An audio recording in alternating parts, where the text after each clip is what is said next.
Let's get to the big story breakdown. Well, looking ahead, the health of crypto may be measured by more than just price. On-chain activity, RWAs, and stablecoin usage are emerging as key signals of real utility and also growing confidence. In the Asia-Pacific region, the story has shifted from retail speculation to institutional adoption. And joining me to weigh in on the outlook for APAC as we kick off a new year is Saad Ahmed, head of Asia-Pacific for Gemini.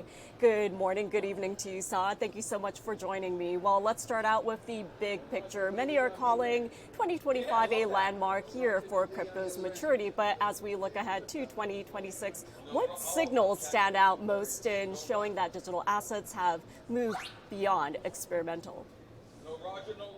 I would say, well, first of all, thank you for having me. I would say the biggest thing that we see is the institutionalization of the asset class. I think institutionalization was a big buzzword in 2025, but I think it really is the right word because we're seeing institutions across the spectrum.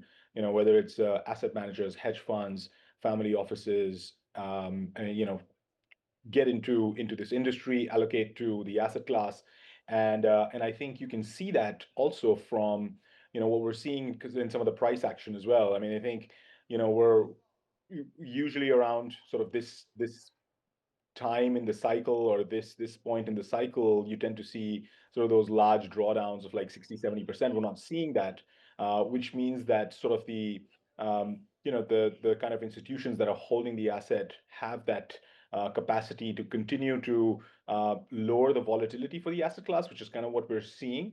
So I would say, that's one of the big themes I would say for the asset class over 2025.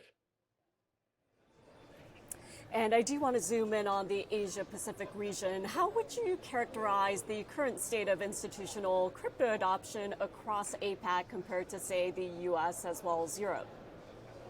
Yeah.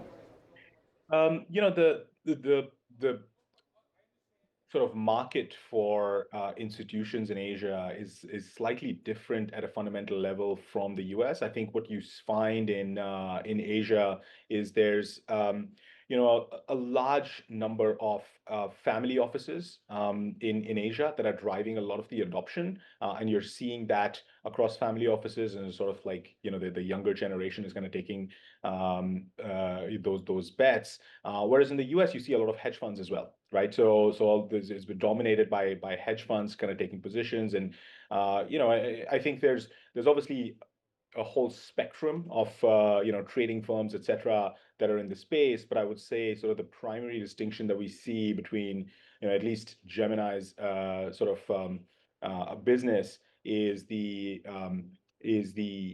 hedge fund industry in the US versus sort of the family office and high net worth individuals that are driving a lot of the flow in Asia, at least on our side.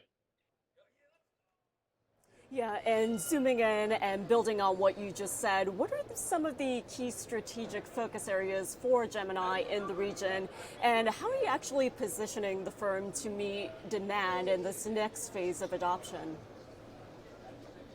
So for us, I think Asia is obviously a big part of our sort of focus and growth.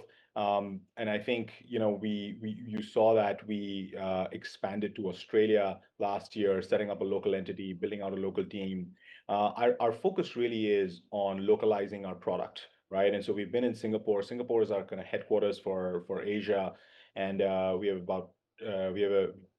been here for about 6 years, and we'll continue to be in Singapore and build out sort of these localized experiences in Singapore, whether that's from a onboarding perspective for customers, whether that's specific products that are aimed at specific kinds of clients here in the region. We've set up a trading desk here in Singapore to cover the Asia hours, and we'll continue to drive that localization of our product offerings here in Asia.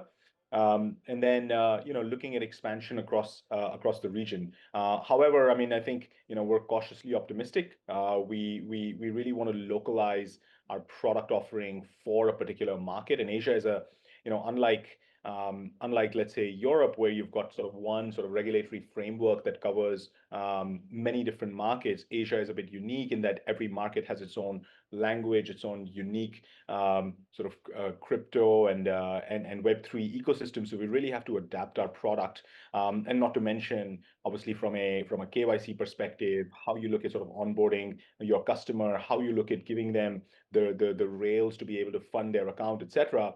And so the product offering has to be very unique depending on the market. And so that's what we are kind of looking at, and cautiously looking at which are the markets that we really want to build that out in, because it is a big investment from a resourcing standpoint. And so that's kind of how we're thinking about Asia, really looking at markets that we can go deep into rather than expanding across the whole region. Well, Saad, we will have to leave it there for today, but thank you so much for joining us. I know it's late in the evening where you are, so thank you so much and have a great evening.